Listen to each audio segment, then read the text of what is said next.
بیٹا صابرین کے ساتھ ہے اے اللہ، شاکر مضبوط رہنا، کچھ نہیں، مصیبت آتی ہے چلی جاتی ہے۔ السلام علیکم، میں ہوں طیب عمر اور آپ دیکھ رہے ہیں پروگرام کہانی کا سفر۔ آج کے اس پروگرام کہانی کا سفر میں ہم پہلے کی طرح پھر سے ایک نئی شخصیت کی زندگی کا تجزیہ کریں گے۔ آج کی وہ شخصیت جس کے لیے یہ کہنا غلط نہیں ہوگا کہ اگر عورت کی عظمت کو کسی نے ادب کی دنیا میں سمویا ہے تو وہ بانو قدسیہ ہے۔ جی ہاں، آج ہم بات کریں گے بانو قدسیہ کی زندگی پر۔ بانو قدسیہ کی زندگی پر بات کرنے سے پہلے یہاں پر ان کے چند اقوال بیان کرنا ہماری ڈاکومنٹری کو چار چاند لگا دے گا۔ وہ کہتی ہے کہ عورت کمزور نہیں ہوتی، عورت اگر کمزور ہوتی تو وہ نسلوں کی پرورش کیسے کرتی۔ یہ جملہ واقعی عورت کی عظمت کو بیان کرتا ہے۔ عورت کی عظمت کا اندازہ ہم اس کی تیار کی گئی نسلوں سے لگا سکتے ہیں کہ وہ کس قدر باوقار اور خوبصورت کردار کی مالک ہے، یا پھر وہ کتنے بازاروں سے ہو کر آئی ہوتی ہے۔ خیر، ابتدائی زندگی کی بات کریں تو 28 نومبر 1928 کو بھارت کے شہر فیروز پور میں پیدا ہوئی۔ قیام پاکستان کے وقت ہجرت کر کے پاکستان کے شہر لاہور میں سکونیت اختیار کی۔ ابتدائی تعلیم مکمل کرنے کے بعد گورنمنٹ کالج لاہور سے اردو ادب میں ماسٹر کیا۔ یہ وہ دور تھا جب ان کی سوچ، ان کا تخلیقی سفر اور ان کا باطن ایک نئی روشنی میں ڈھل رہا تھا۔ بچپن سے ہی لکھنے کا شوق تھا اور یہ شوق آگے چل کر ایسی طاقت بنا جس نے اردو ادب کو بے شمار شاہکار عطا کیے۔ ان شاہکار کی بات کریں تو جن میں راجہ گدھ، داستان سرائے، امر بیل، دوسرا دروازہ اور حاصل گھاٹ جیسے افسانے اور ناول شامل ہیں۔ یہ سب افسانے اور ناول ایسی تخلیقات ہیں جو انسانی جذبات کو چھو لیتی ہے۔ اسی کے ساتھ راجہ گدھ اردو ادب کا ایک ایسا شاہکار ہے جس میں محبت کی معراج، حلال اور حرام کی تاثیر اور روحانیت کے ساتھ ساتھ انسانی نفسیات کا عکس بھی ملتا ہے۔ آگے بڑھے تو اشفاق احمد اور بانو قدسیہ کی محبت بھری زندگی کو بیان کرے تو جس طرح محبت صرف جذبے کا نام نہیں بلکہ ایک دوسرے کے ساتھ روحانی طور پر جڑے رہنے کا نام ہے، بالکل اسی طرح ان دونوں کی آپس میں رفاقت بھی تھی۔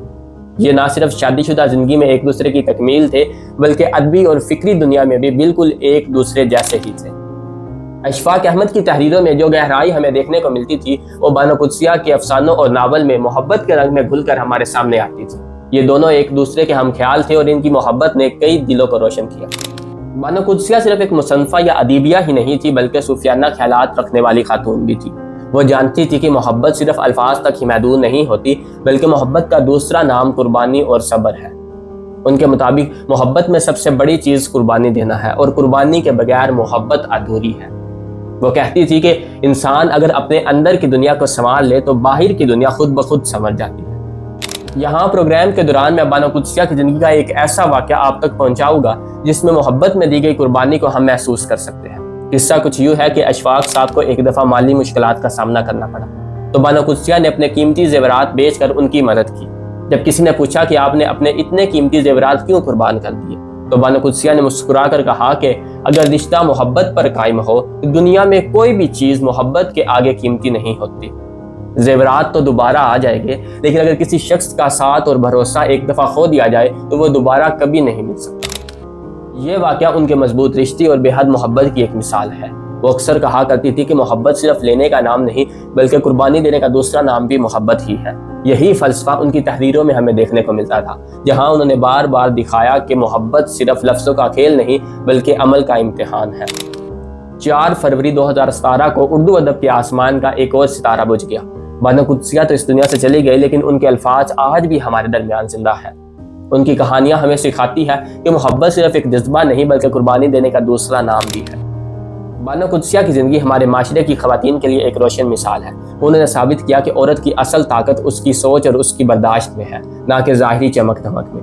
اگر آج کے ہمارے اس معاشرے کی عورت بانو قدسیہ کی طرح محبت کی اصلی معنی جان لے اور اپنی اصلی طاقت کو پہچان لے تو اس کی تیار کی گئی نسلوں کو دیکھ کر دنیا خود اس کے کردار کی گواہی دے۔